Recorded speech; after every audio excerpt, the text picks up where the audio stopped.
The incline bench press is another intimidating exercise for a lot of people, but I'm here to tell you, if you apply some principles at the beginning and set yourself up with precision and intention, you will not have to worry about it being a dangerous exercise. You will just have to be intentional with your execution in order to do it well and do it safely.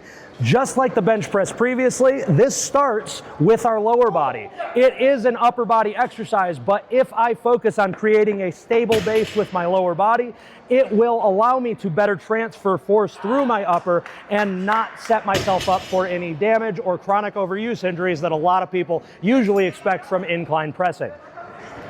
When I get into this position, again, I'm digging my feet in, I'm pushing myself back into the bench, paired with grabbing the upright and driving force this way as I drive force that way, and meeting in the middle of my abdomen, flexing my glutes, flexing my abdomen, and setting myself in a very stable position that isn't going anywhere, even if an earthquake were to occur or I have 500 pounds on this barbell.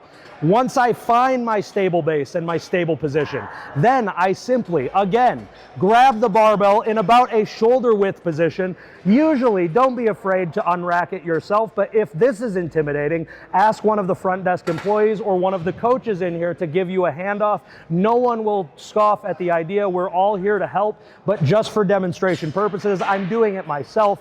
If I unrack and I keep the pressure through my lower body, I keep my abdomen tight.